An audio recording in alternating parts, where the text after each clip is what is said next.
This is the most sensible argument I've seen about the whole firearms bans and this silly little government scummy game that they're playing at the moment. This is the most sensible, mature, common sense argument that I've heard. Not only common sense, this man has a right to say exactly what he's saying. Once he wants to show you this, then I'm going to add my 2 bob worth from a different perspective on the same thing.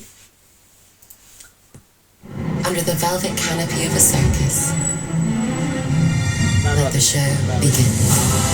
Yep.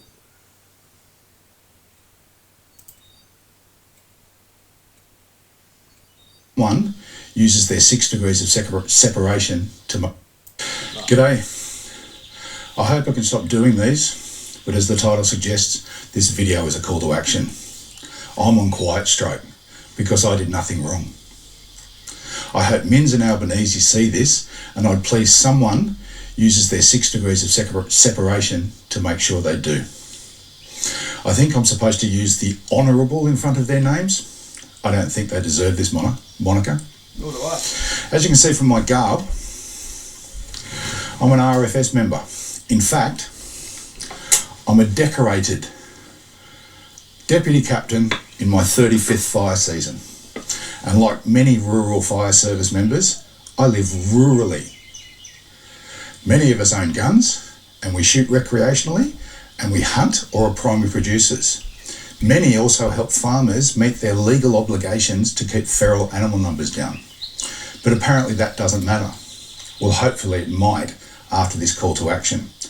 I'm on quiet stroke because I'm a law-abiding citizen.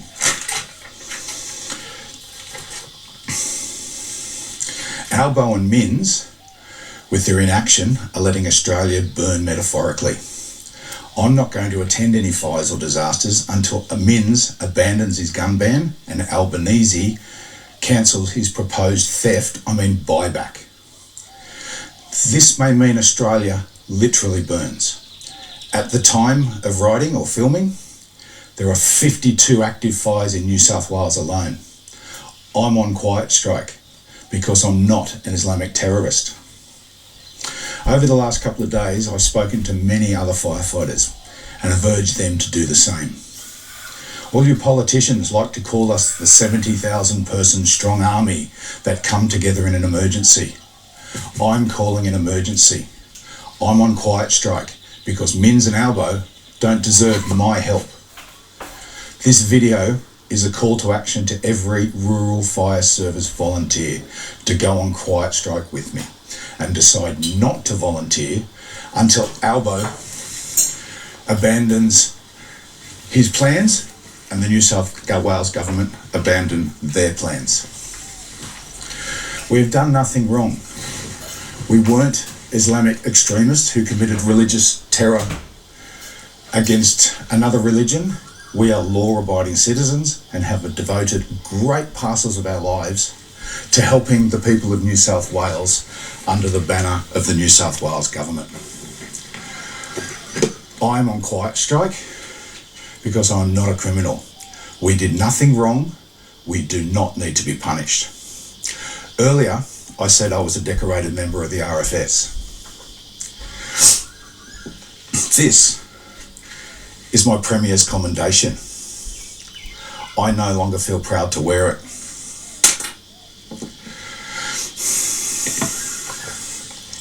The government has taken this pride from me, as well as my guns. This is my National Emergency Medal. I used to cherish this. Means nothing now. Yes, we can keep some guns, but what do I keep? The ones I need to do my job, or the heirlooms handed down from my ancestors? Do I keep work tools? And that's all they really are. Not weapons of war, but work tools, or the sentimental pieces of history that mean something to me. How do I decide that? And finally, these pewter mugs were given to me in the 1980s when I was Patrolman of the Year twice in the surf life-saving clubs. This was volunteering too. So here, I'm calling for the SLSC members to join our quiet strike and not be available for the New South Wales government to use our labour to do their job and to treat us like the dog poo they think we are. I'm on quiet strike because I'm worth more than how the government treats me. Join me on this strike. Tell me below how you're joining me. Please get behind this.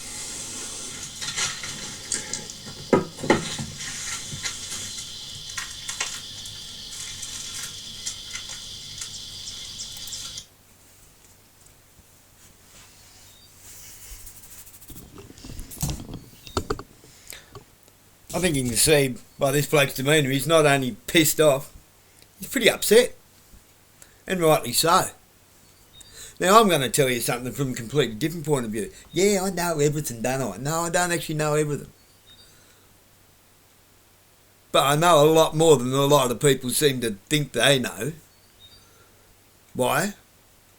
Because I live life. I have lived a lot of life. Lived experience. You don't get that sitting around on your ass. You don't get that from being a deadbeat crackhead. And yeah, I've been that too. I have lived experience, okay? Now, if you want to judge me on anything, how about judging me for my accomplishments? I don't drink, I don't smoke pot, I don't do any drugs at all. So before you sit there at the bottom of your bottle of beer telling me that I'm a deadbeat, have you got a mirror in your house somewhere? Right, now we've got that over and done with. You greenies, so-called conservationists. Any Tasmanian greenies been to Baker's Beach to the Wombat Sanctuary lately?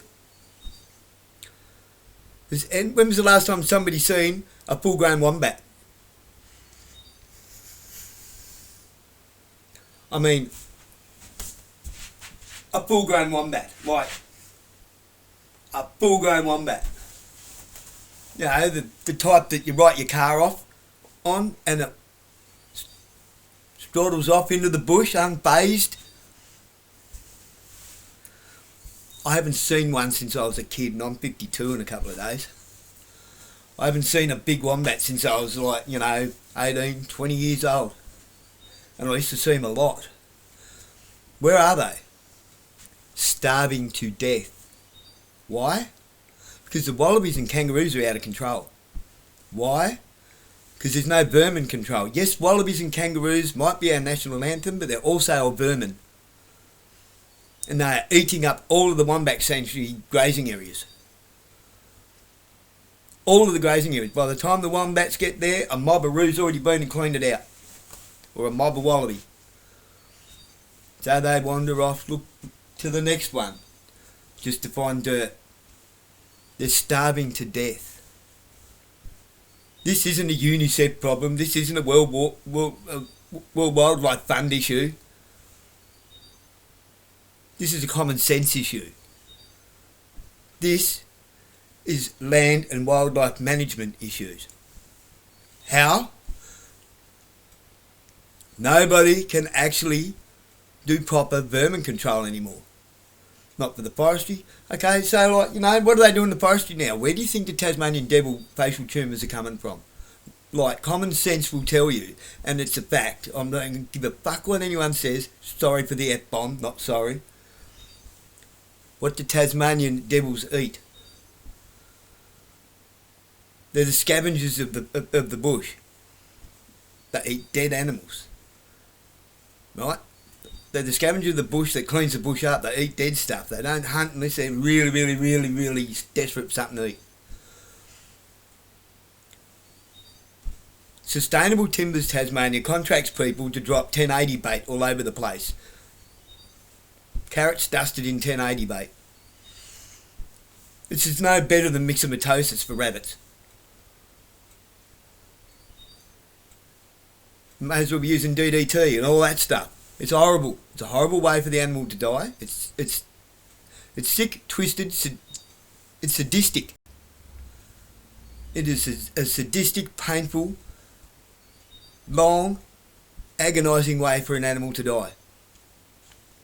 And the Tasmanian devils are eating those.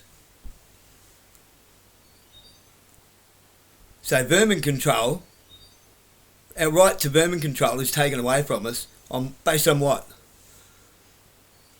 Blanket legislature fobbed off as law to punish the many because of the actions of a few. Not even a few. Not even a handful. And a handful is 5, in case you didn't know. 1, 2, 3, 4, 5. Real incidents.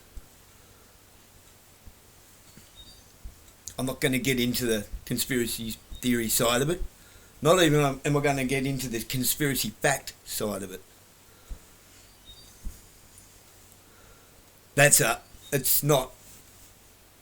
a topic for another conversation.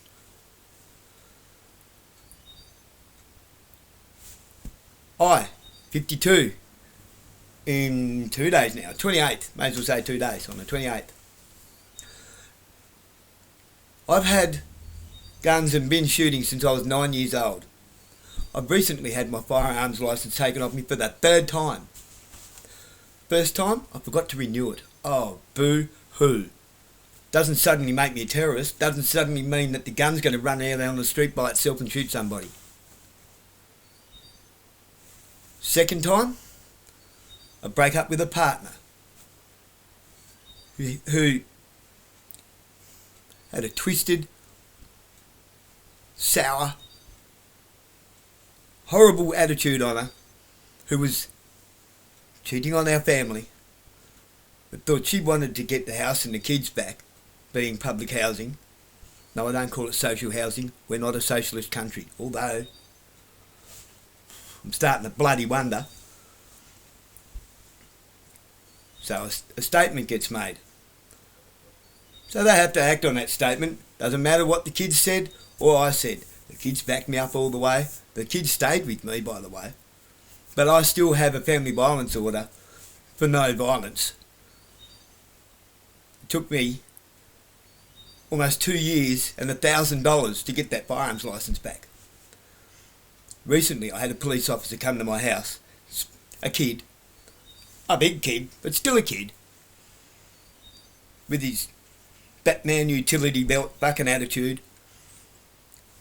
I questioned his jurisdiction because he got out of his car and lied to me, and then followed it up with another lie, and then followed it up with the threat of violence, trying to get me to acquiesce under duress. It's coercion under duress when you are threatened with violence for questioning their jurisdiction and choosing to stand up and use your lawful right to not submit to any tests because something smells fishy. You have the right to face your accuser in a court of law, and he didn't want to do that, so he got violent with me. Again, firearms licence suspended, rifle gone. I doubt that I'll get it back now. I will try. Why? On the basis of moral principle. Because you don't just let someone kick you in the guts and take it. Doesn't matter where they say, oh, it's legislation. Like the little ones they're running around with, harassing people. Have you got anything on you? Any weapons? Why? Is there somebody who looks like me that's committed a violent crime? No. Okay. So why are you trespassing on me? What's trespass? What do you mean? What do you mean is trespass?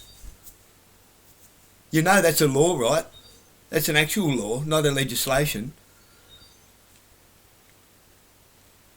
Now I'm saying on the point of view on conservation, where are all the greenies?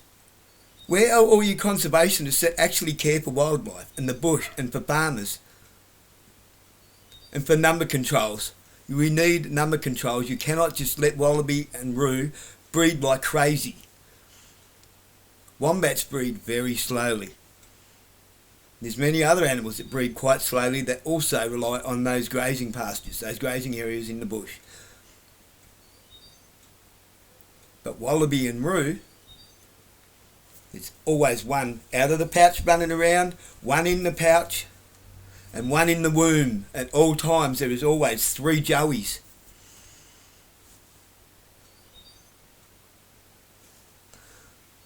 Yeah, a marsupial, wallabies and roos, that type of marsupial always has 3 joeys at any given time.